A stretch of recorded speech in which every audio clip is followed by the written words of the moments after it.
Baik, selamat sore. Saya Alex. Kita coba highlight lagi beberapa materi yang sudah disampaikan oleh Pak Doso. Dari yang sudah disampaikan Pak Doso memang kelihatan sih beberapa hal kita bisa rasakan tujuannya diciptakan aturan ini apa gitu ya. Memang kelihatan ya. Kalau kemarin-kemarin waktu Undang-Undang Cipta Kerja ini sisi yang banyak diprotes di demo itu terutama terkait masalah tenaga kerja gitu ya, karena kelihatannya ada sisi pengusaha yang diuntungkan banget gitu dari segi aturan ini.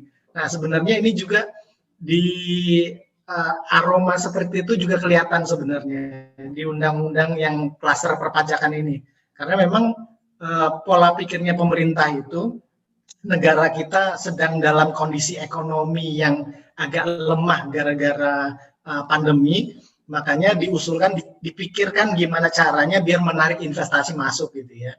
Investasi masuk dari luar negeri masuk gitu.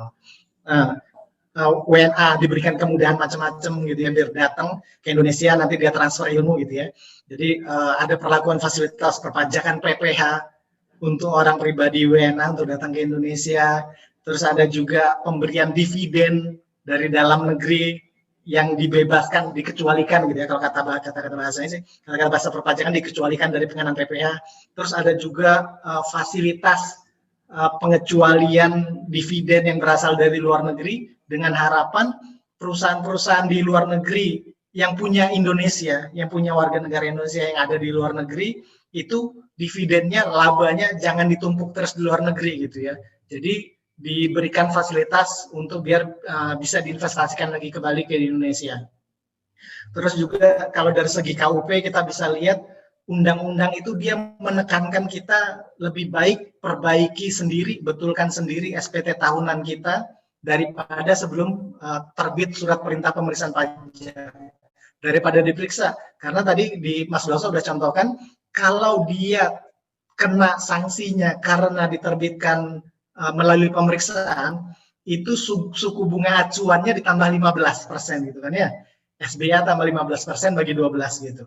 Nah, sementara kalau kita betulkan sendiri yang belum disetor, kita setorkan, itu sanksinya murah banget gitu ya. SBA plus 5% dibagi 12 gitu kan. Nah, jadi ini cara cepat dari pemerintah menghimbau kita untuk melakukan penyetoran ke dalam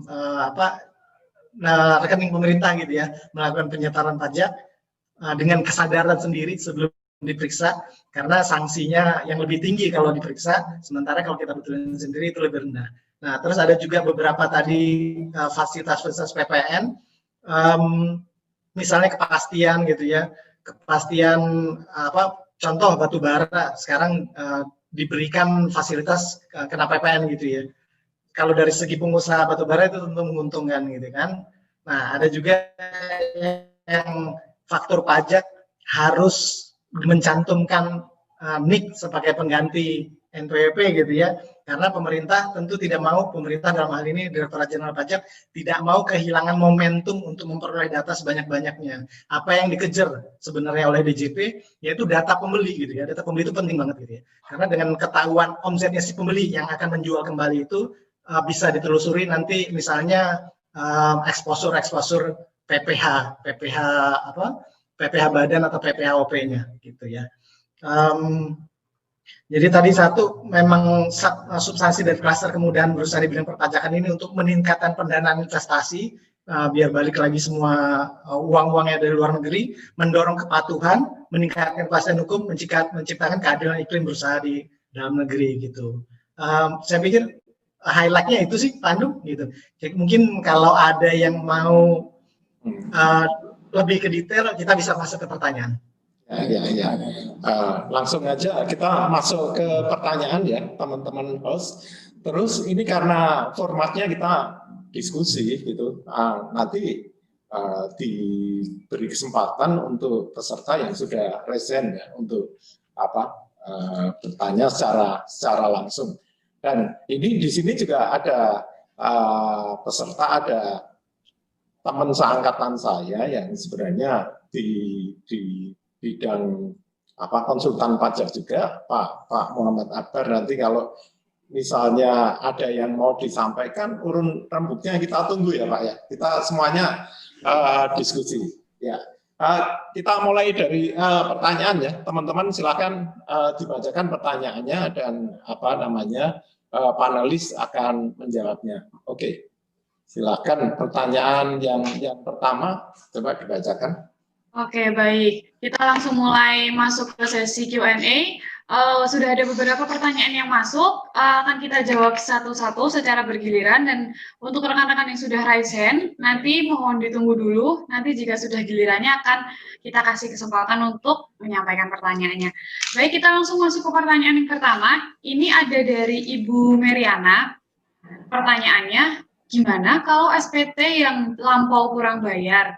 Misal SPT masa Januari 2020 kurang bayar, terus lalu terbit SPP di Agustus 2021, maka besaran suku bunga acuannya pakai yang mana, Pak? Monggo untuk... Ini kayaknya Alex banget ini, apa namanya? Atau Pak Alex bisa menjawab? Pertanyaannya Alex banget ini. Silakan, Alex. Iya, boleh. Enggak lah. Ya, ini ya. Ini pertama satu, waktu kita udah tahu semua Undang-Undang Cipta Kerja ini diundangkannya di 2 November ya, 2 November 2020, 2 November 2020 itu sudah diundangkan, jadi dianggap berlaku langsung gitu ya. Nah, uniknya memang di Undang-Undang Cipta Kerja ini, biasanya kalau di undang-undang lainnya itu dia ada pasal-pasal aturan peralihan gitu ya. Jadi ada aturan peralihan ditambahin, misalnya untuk masa pajak sebelum aturan ini terbit, maka tetap menggunakan yang lama atau gimana gitu ya. Nah, di Undang-Undang Cipta Kerja ini nggak ada, setahu saya nggak ada gitu ya. Udah tak baca, ya pasalnya kan sebenarnya pasal Undang-Undang Cipta Kerja itu kan 3 doang gitu ya, 111, 112, 113 gitu ya. Yang dalamnya itu langsung mengganti banyak pasal di aturan perpajakan. Nah, di pasal-pasal yang klaster perpajakan ini kelihatannya tidak ada aturan peralihannya gitu. Nanti boleh ditambahkan bagi para panelis atau kita diskusi. Jadi karena tidak ada pengenaan tarifnya itu langsung sesuai dengan aturan terbaru gitu ya. Karena di Undang-Undang Cipta Kerja ini memang yang diubahnya itu yang pasal yang bilang 2%-nya itu gitu ya. Nah, jadi kemarin pengenaan sanksi bunga baik melalui SKP atau STP itu 2% dibilang begitu gitu ya. Di Undang-Undang Cipta Kerja langsung dibilang itu diubah pasal itu gitu. Jadi penerapan pengenaan sanksi untuk surat ketetapan pajak baik SKP, KB maupun STP akan merujuk langsung pada aturan yang terbaru yaitu Undang-Undang Cipta Kerja ini begitu. Begitu mungkin ya. Kalau ada yang mau nambahkan silakan Pak Agus mungkin Pak. Ya, saya tambahin ya. Jadi hitungan 2% ini diganti pakai suku bunga acuan. Nanti ngelihat kapan STP atau SKP itu diterbitkan. Jadi dilihat aturan KMK-nya. Misalnya SKP-nya terbit di Desember, berarti acuannya suku bunga yang diatur di KMK untuk periode Desember gitu. Jadi nggak ada lagi nanti misalnya kan kadang-kadang ada yang bingung. Oh mungkin yang sebelumnya pakai 2%.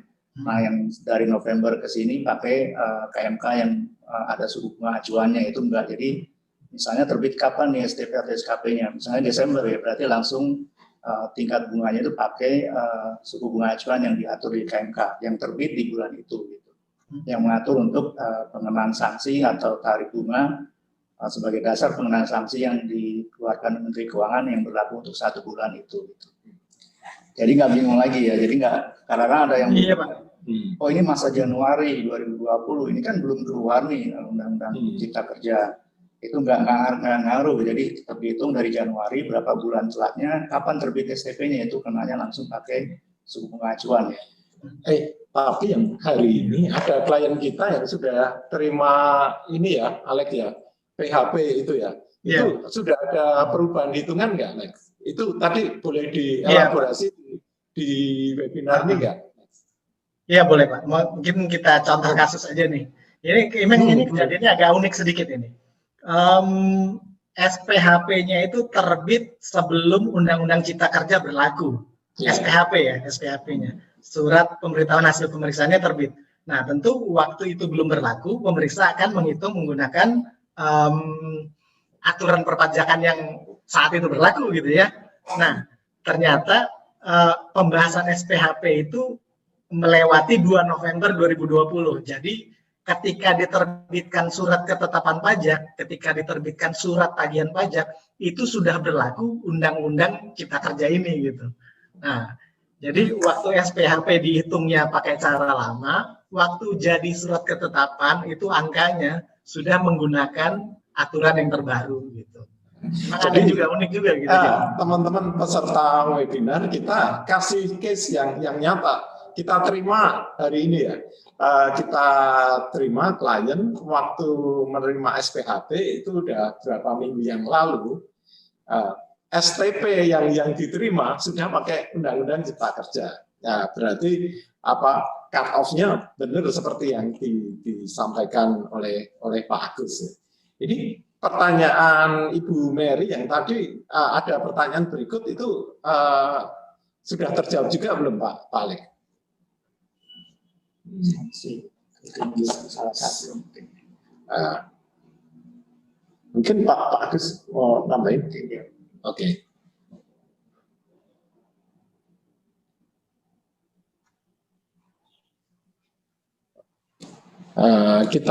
Kita simpan dulu pertanyaan itu.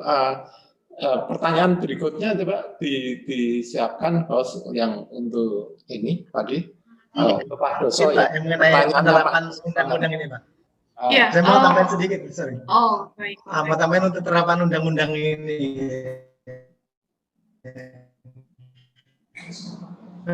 Memang gara-gara nggak ada pasal terakhir gitu ya. Karena kita dihukum gitu ya, istilahnya dihukum sanksi gitu ya. Di aturan baru yang waktu kita melakukan pelanggaran. Ya ini karena kebetulan aja sanksinya itu, sanksi bunga sekarang kan efektifnya jadinya di bawah 2% gitu ya. Coba kalau sanksinya ini di atas 5% gitu ya, mungkin jadi ribut gitu. Jadi di atas 2% gitu, jadi ribut nanti. Loh, saya kan waktu melanggar saya belum tahu Pak ada aturan ini gitu kan ya. Ternyata kok sekarang kena hukum lebih keras. Waktu saya melanggar saya aturan ini belum ada kok gitu. Mungkin karena diterapinnya jadi efektifnya lebih rendah daripada 2% gitu, jadi ya oke lah gitu ya. Tapi imbalan bunga juga jadi lebih rendah loh ya kan. Sanksi bunga memang lebih rendah, tapi kalau imbalan bunga diatur di sini juga jadi lebih rendah gitu.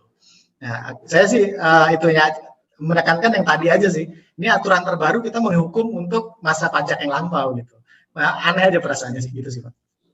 Tapi sebenarnya lebih menguntungkan ya kalau kita lihat wajahnya klien yang datang tempat kita ini. Tapi SKP-nya lebih kecil, ya mukanya berseri-seri. Mungkin nanti peserta webinar ini ya siap-siap ketemu yang seperti ini. Gitu. Silakan pertanyaan berikutnya. Dibacakan. Terima kasih Pak Andum dan Pak Alek. Selanjutnya pertanyaan kedua, kalau buyer tidak memberikan NPWP atau NIK, apakah tidak masalah jika dijadikan gunggung? Padahal buyer bukan end user. Boleh mohon Pak Doso untuk menjawab? Oke, nah ini memang jadi masalah nasional Kak Rindri. Banyak sekali buyer yang masih malu-malu untuk muncul di sistemnya DJP. Itu memang jadi dilema bagi si penjual. Mau nggak diterima nanti nggak jadi jualan, diterima kok jadi masalah kan gitu. Jadi pertanyaan tadi kan kalau memang bayarnya harusnya bukan end user, boleh nggak digunggungkan gitu ya. Sebenarnya itu pilihan bagi si pengusaha kena pajak. Dia menolak dia atau ya sudahlah diterima sebagai buyer, bisa aja digunggung. Cuma dengan risiko karena dia memang tidak terpenuhi untuk digunggung, dia akan kena sanksi 1% si PKP-nya. Tapi sebenarnya nggak hanya berhenti di situ. Karena faktur yang digunggung ini akan menarik perhatian bagi petugas pajak di KPP. Jadi memang selama ini kita nemu beberapa klien akhirnya diperiksa baik di KPP maupun di bukti permulaan di Kanwil, gara-garanya karena terlalu banyak PPN-nya yang fakturnya digunggung, penjualnya digunggung. Jadi kalau sebenarnya secara sanksi administrasi risikonya cuma 1%, tapi risiko yang lebih besar adalah memicu KPP untuk menganalisa dan mendalami pembukaan kita lebih jauh. Jadi ada baiknya Bapak Ibu yang memang pabrikan, yang bayarnya masih malu-malu untuk memberikan data diri, itu harus melakukan edukasi. Kita dulu pernah, Kak Rindri, kita ada klien di Solo, kebetulan pabrikan bayarnya banyak gitu, kita kumpulin. Maksudnya kita pengusaha tadi sama Win Partner bikin acara, Win Partner melakukan edukasi terhadap buyer-buyernya klien kita. Ya akhirnya banyak yang datang, terus ada perubahan lah gitu. Waktu tahun 2018 saat NIK mau diberlakukan itu, akhirnya buyer pabrik ini lebih siap dibandingkan yang lain. Mestinya untuk kondisi hari ini pabrik ini sudah nggak masalah lagi untuk NIK. Jadi memang saran saya untuk PKP yang kliennya masih malu-malu untuk menyerahkan data diri, segera berbenah, melakukan edukasi, komunikasi dengan para buyernya. Begitu Kak Hendri. Ya, saya tambahkan lagi ya.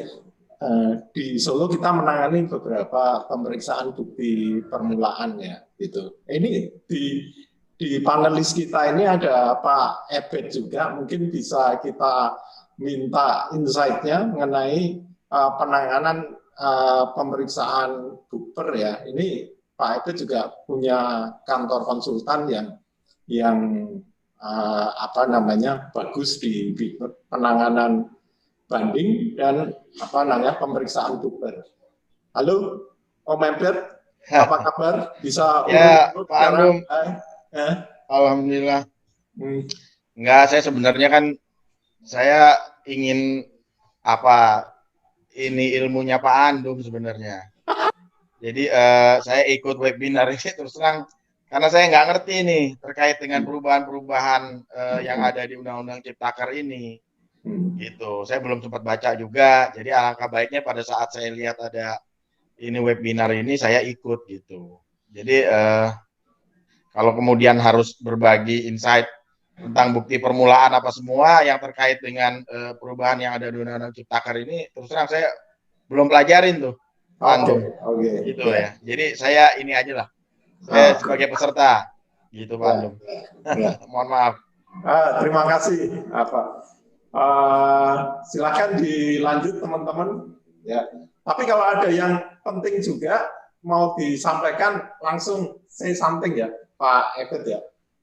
Ya, saya tadi ada menanyakan juga, nggak apa-apa nanti bagian dari sesi itu saya ikut berdiskusi lah di situ. Oke. Ya.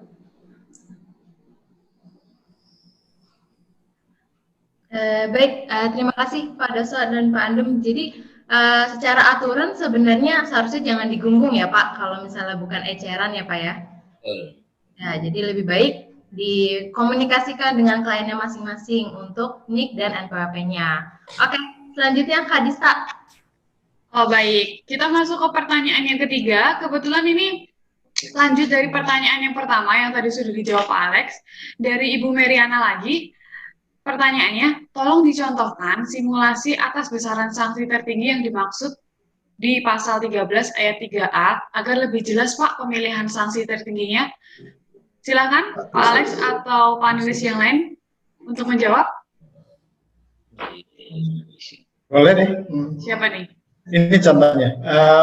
Ini kan kalau kita lihat case yang dahulu-dahulu, ini bisa terjadi untuk SKPKB, surat ketetapan pajak kurang membayar untuk PPN gitu ya. Untuk PPN. Karena di PPN itu bisa double-double sanksinya gitu ya. Satu, pengenaan sanksi dalam satu SKP itu bisa ada 2 sanksi administrasi. Contohnya kalau hasil pemeriksaan PPN ternyata menunjukkan kurang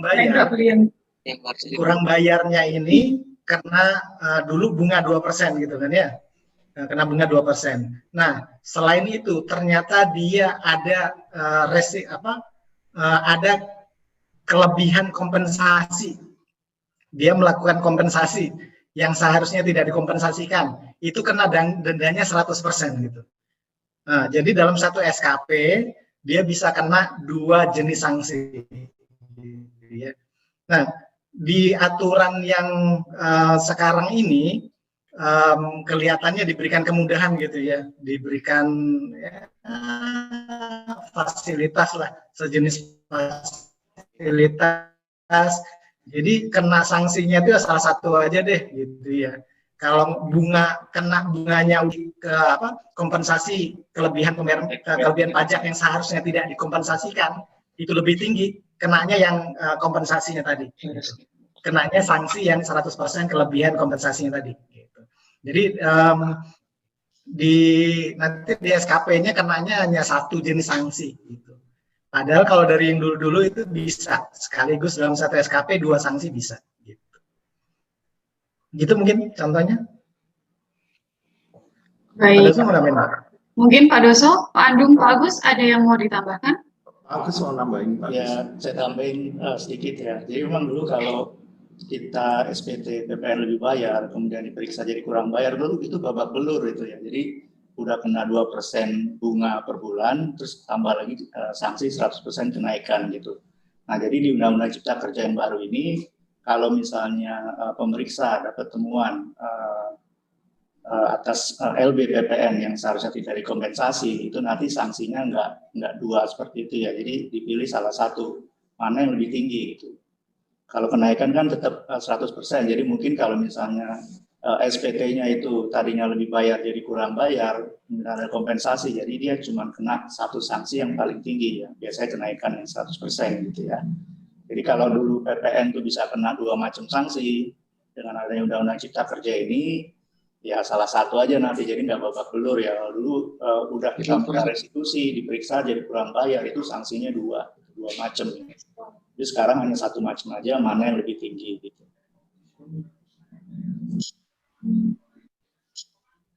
Saya dulu sebagai pelaku juga, jadi waktu meriksa PPN itu kalau WP dulu diperiksa itu tadinya lebih bayar restitusi atau kompensasi, malah nangis-nangis kalau diperiksa jadi kurang bayar gitu, karena sanksinya ada 2 macam gitu.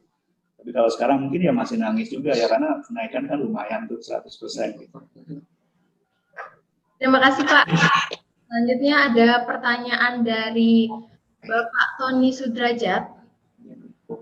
Izin tanya, di pasal 4A ayat 2 UU PPN di UU Ciptakernya disebutkan bahwa jenis barang yang tidak dikenai pajak pertambahan nilai adalah barang tertentu dalam kelompok barang sebagai berikut.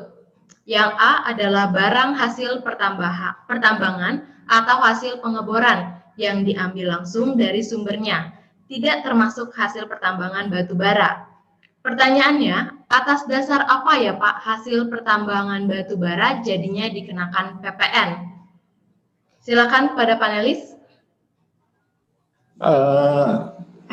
Kita nggak bisa lihat secara secara tepat. Tapi kalau kita melihat sejarahnya mengenai batu bara ini berubah-ubah loh. Sempat bukan BKP, terus jadi BKP, itu kenapa jadi berubah-ubah dari sisi pengusaha itu jadi kesulitan pada saat batu bara punya harga bagus dan batu bara banyak diekspor di tahun 2000-an ya, gitu sampai puncaknya 2008 itu jadi mengganggu cash flow buat pengusaha-pengusaha batu bara, karena kalau non BKP berarti kan nggak bisa dikreditkan, artinya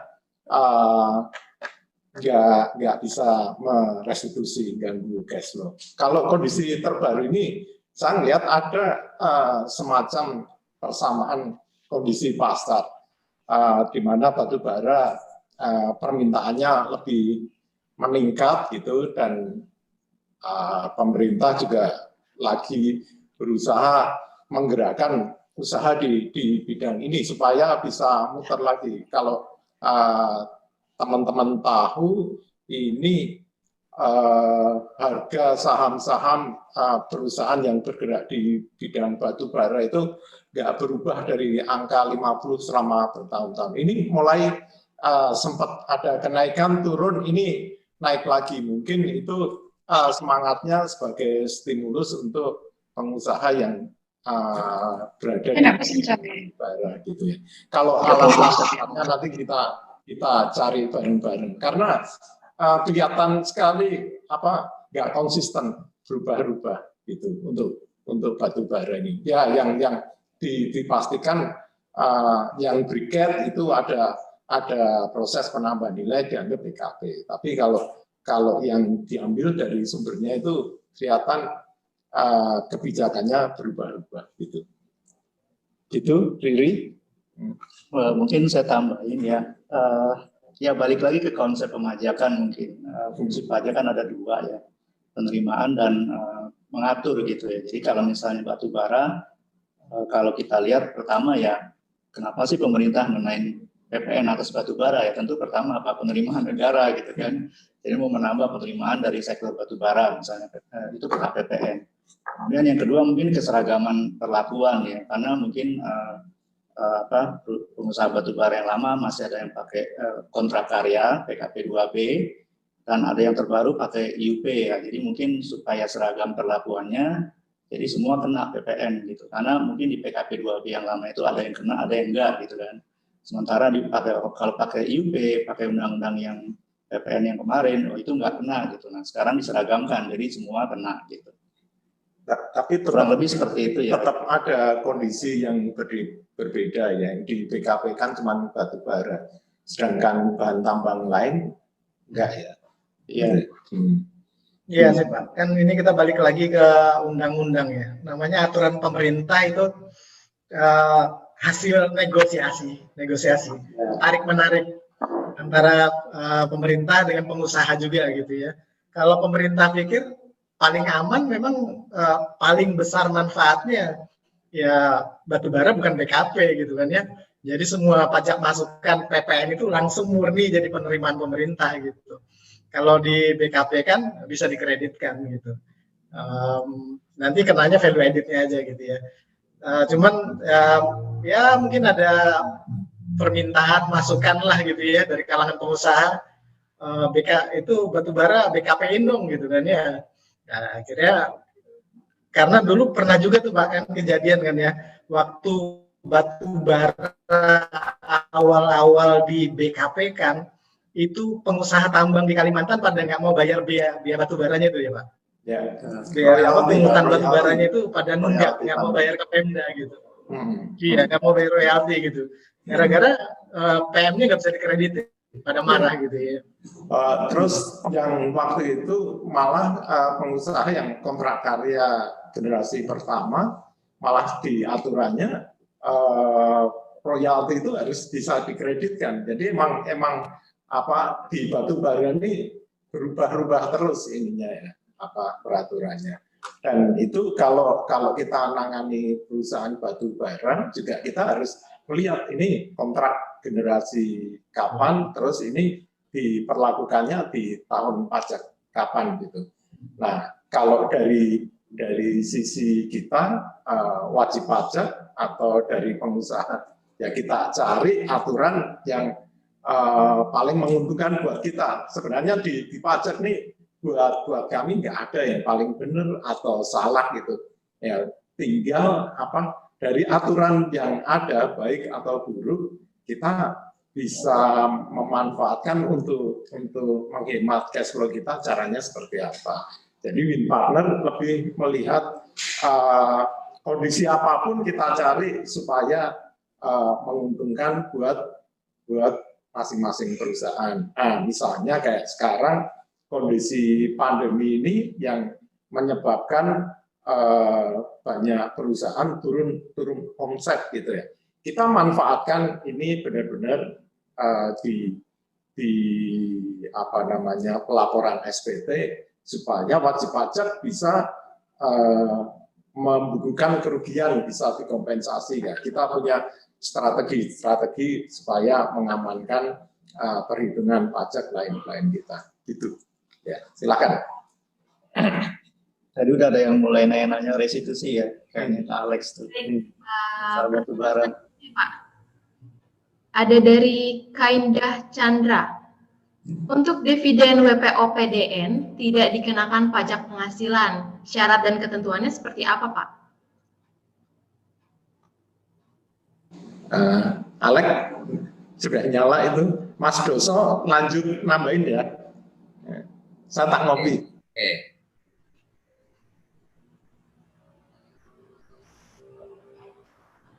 Silakan, Lek. Oh, aku aja tuh. Iya. Ini mau tak kasih slide sedikit deh. Share screen yang ini. Oke, ini saya ada simplifikasi screen-nya untuk dividen. Jadi dividen dari dalam negeri itu yang diterima atau diperoleh, misalnya diterima oleh WPOP orang pribadi atau diterima oleh WP Badan. Kalau yang untuk WPOP jika diinvestasikan di dalam negeri untuk jangka waktu tertentu itu dikecualikan, gitu ya, bebas PPh lah kalau bahasa gampangnya mah, gitu ya. Untuk WPOP diinvestasikan, untuk WP Badan itu nggak ada syarat, ya. Kalau dulu kan syaratnya banyak ya, Mas Doso tadi sudah sampaikan, ada syarat persentase kepemilikan, ada juga dividen itu sumbernya dari return earning, gitu ya, laba ditahan, gitu ya. Nah, kalau terkait dengan pertanyaan Bu Kaindah, ada WPOP, dia akan dikecualikan dari PPh jika diinvestasikan di dalam negeri dalam jangka waktu tertentu. Berarti ada satu, syaratnya dia diinvestasikan, dan kedua ada jangka waktu tertentu. Cuman sayangnya ya Ibu ya, sampai saat ini itu kan ketentuan lebih lanjutnya disebutkan akan diatur melalui peraturan. Setahu saya belum ada, gitu ya, belum ada ketentuan lebih lanjut mengenai jenis bentuk investasinya tersebut dan jangka waktu untuk hold investasinya itu. Kalau kita berkaca di aturan tax amnesty kemarin kan bentuk investasi bisa macam-macam ya, bisa bentuk keuangan, bisa non keuangan. Kalau keuangan mungkin bisa dijadikan dalam bentuk saham atau dimasukkan deposito dalam perbankan atau dalam bentuk investasi produk perbankan.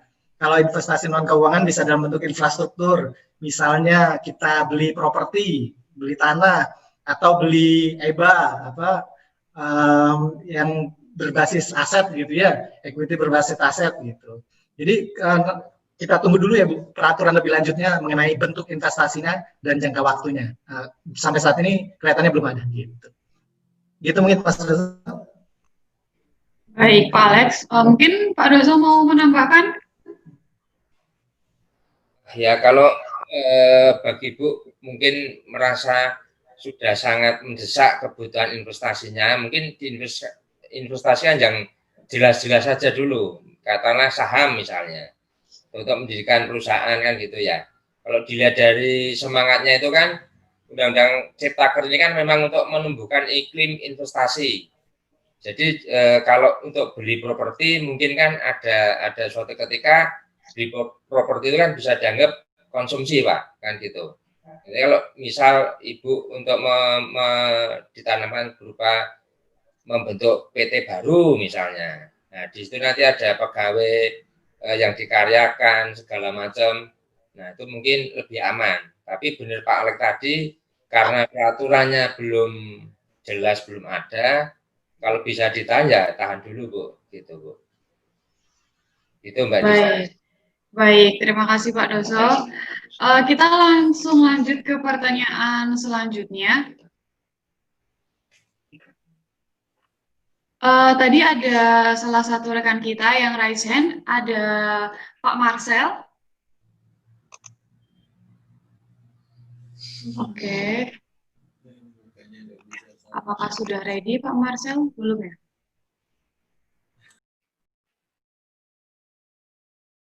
Oh, oke, baik. Maaf tidak jadi speak up. Baik, Pak Marcel, terima kasih. Kita langsung ke pertanyaan selanjutnya. Ini ada dari Bapak Niko. Selamat sore Pak Bapak Pedosok. Saya mau bertanya mengenai PPh yang dikenakan untuk WNA yang menjadi WPDN. Tadi dijelaskan untuk 4 tahun pertama, WNA yang menjadi WPDN hanya akan dikenakan PPh atas penghasilan dari Indonesia saja. Pertanyaan saya, apakah setelah 4 tahun, penghasilan yang diperoleh dari luar negeri akan dimasukkan dalam perhitungan PPh? Kemudian, contoh penghasilan WNA, WPDN yang berasal dari luar negeri itu seperti apa ya? Terima kasih. Monggo, Pak Doso. Jadi gini Mbak Dista, Pak Niko ya? Pak Niko, iya. Jadi kalau di aturan yang lama, itu bila ada WP dalam negeri mempunyai penghasilan di luar negeri, sepanjang beliau nanti bisa menunjukkan ada bukti potong dari luar negeri, itu nanti bisa dikreditin. Itu namanya PPh pasal 24 Pak ya. Nah, di Undang-Undang Ciptaker ini mengatur bahwa bila ada WNA yang bisa memenuhi syarat jadi WPDN selama 4 tahun, dia akan mendapat fasilitas semua penghasilan yang dijadikan objek pajak dalam negeri itu hanya yang berasal dari Indonesia, Mbak Dista. Jadi setelah 4 tahun itu berlalu, otomatis penghasilan yang dari luar negeri tadi bisa dipungut di Indonesia. Nah, nanti diperhitungkan dengan kredit pajak yang telah dipotong di luar negeri, Mbak. Sepanjang penghasilannya itu tidak final, kan gitu ya.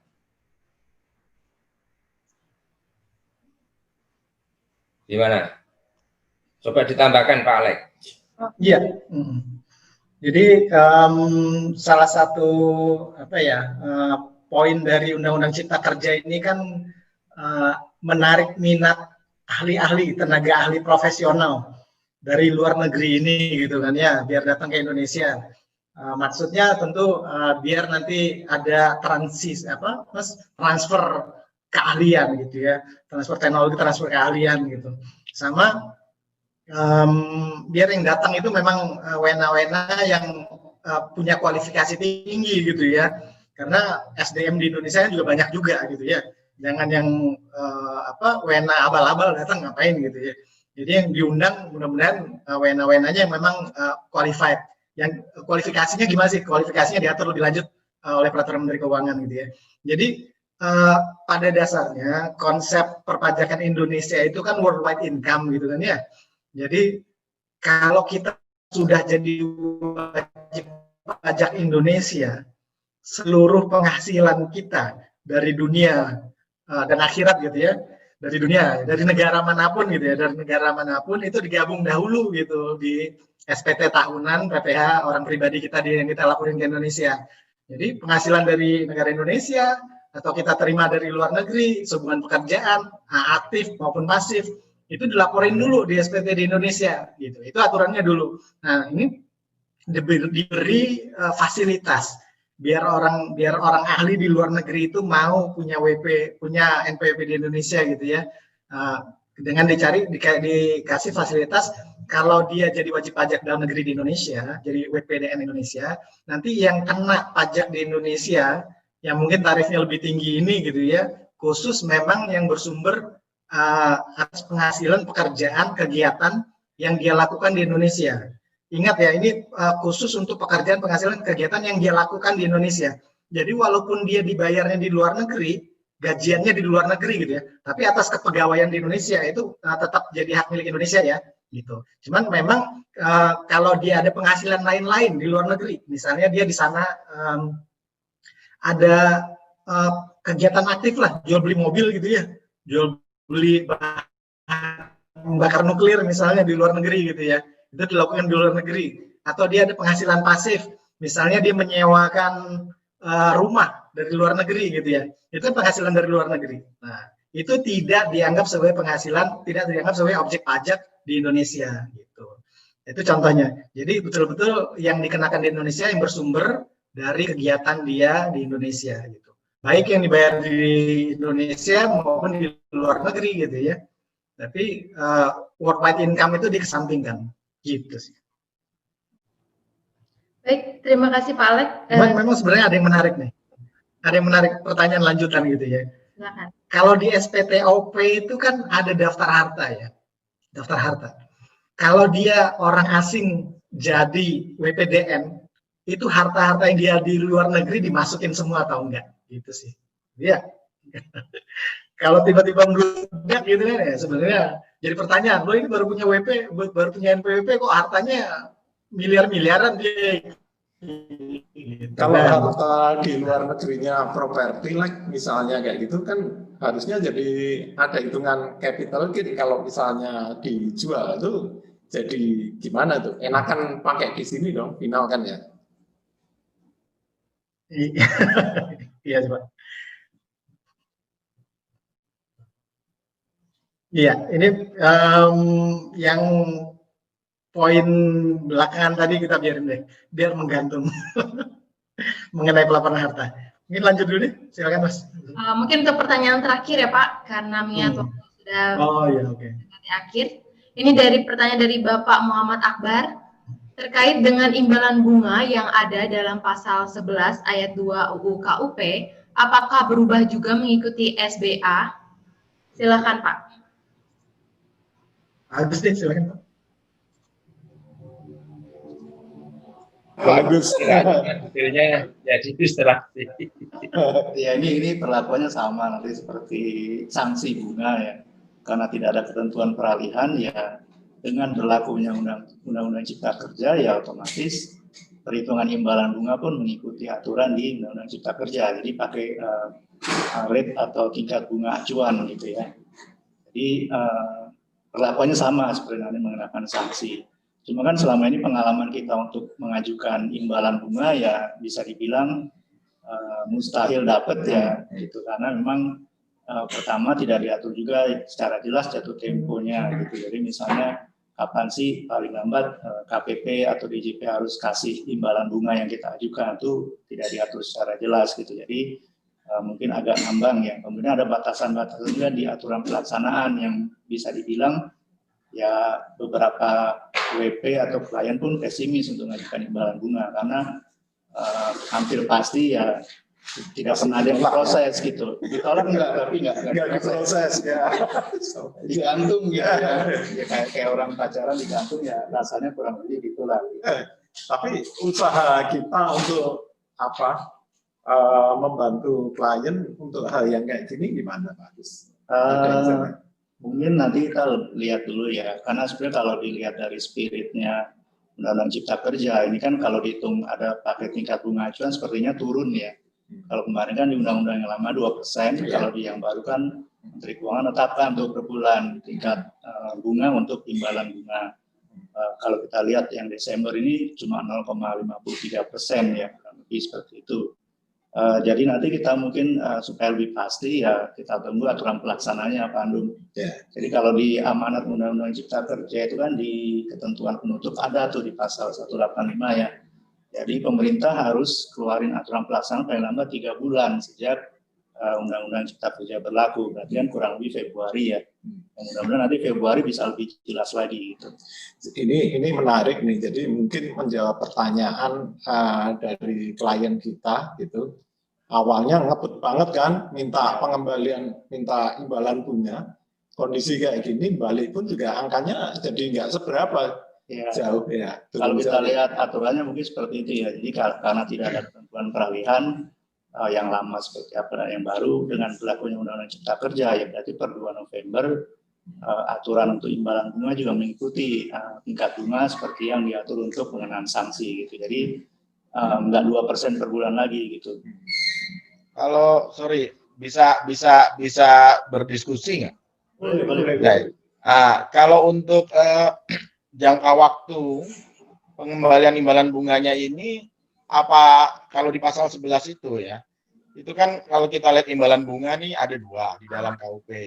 Ada di pasal 11 diatur itu terkait dengan imbalan bunga atas keterlambatan, pengembalian atas restitusi atau pengembalian atas keputusan banding keputusan ini, keberatan dan lain-lain itu, sama yang di pasal 27.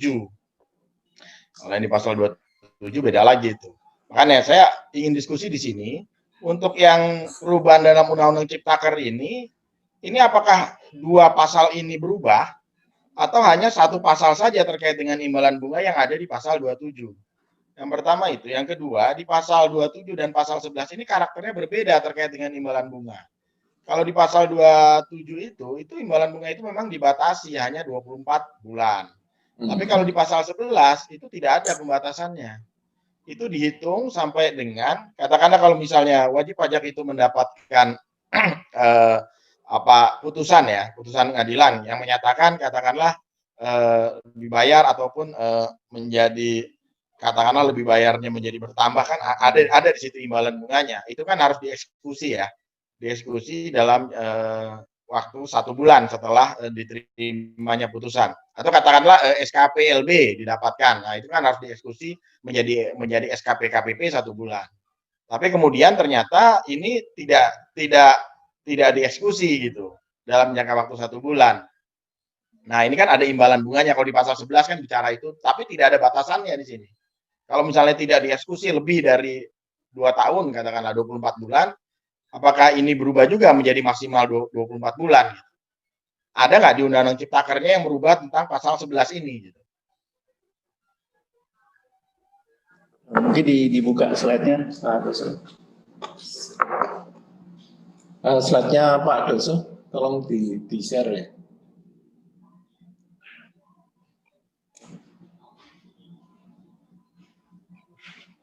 Yang halaman berapa, Bang?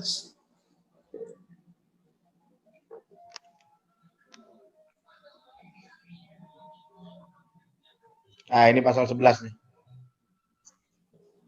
Undang-Undang KUP-nya pasal 11. Ada tambahan di pasal 3A ya, Pak? Pasal 11 ayat 3A ya.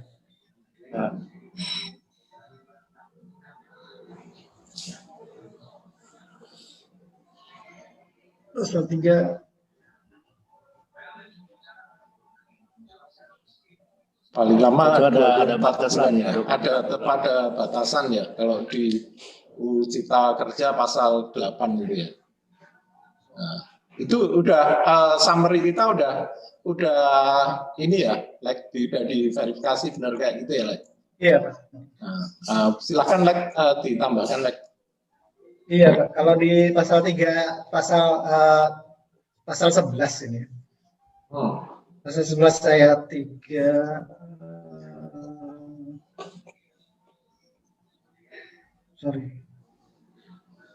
Ya, yang pasal 11 itu di ayat 3 dan 3A-nya ada perubahannya, Pak. Kalau untuk imbalan bunga sih dibatasin sama dia sih memang. Dibatasin 24 bulan pertambah maksimum jumlah bunganya gitu ya. Tapi yang di highlight Pak Agus tadi lebih ke SOP-nya sih kelihatannya sih, Pak. Ya. SOP penerbitan imbalan bunganya itu oleh kantor pajaknya sih gitu, Pak. Jadi emang ada masalah bersama ya, kita pengajuan permintaan imbalan bunga itu sering nggak ditindaklanjutin sama KPP, atau mungkin ada cerita sukses mengenai imbalan bunga, Pak Gus? Ya, belum ada dari kita, belum ada Pak Ebet mungkin ada cerita sukses.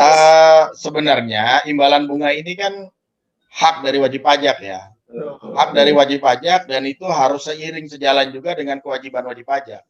Jadi pada saat wajib pajak itu katakanlah melakukan pembetulan SPT contohnya, kan itu kan dikenakan juga sanksi bunga atas keterlambatan pembayaran, sama juga. Nah, itu saya sih sudah berapa kali mendapatkan imbalan bunga, sudah sering sih, biasa aja. Kalau menurut saya sih itu tergantung dari objektivitas dari unit dari ininya ya, unit kantor pajaknya. Tapi kalau saya sih selama ini selalu mendapatkan imbalan bunga itu. Selalu mendapatkan imbalan bunga. Nanti boleh kita berguru sama Pak Ebet nanti. Walaupun katakanlah kalau misalnya tidak dapat imbalan bunga, kita kejar juga untuk mereka memberikan jawaban. Nah, jawabannya ini kan kemudian menjadi basicing kan. Basicing ini kan bisa kita gugat. Artinya kita bisa mendapatkan kepastian hukum terkait dengan imbalan bunga ini tidak diproses di KPP, tapi diproses katakanlah di pengadilan pajak gitu, yang bisa memerintahkan kepada Direktorat Jenderal Pajak untuk melakukan pembayaran imbalan bunga tersebut. Lebih efektif ya, basically kita minta apa namanya keadilan di pengadilan pajak daripada proses yang umum gitu ya. Kalau sebenarnya sih pilihan mereka.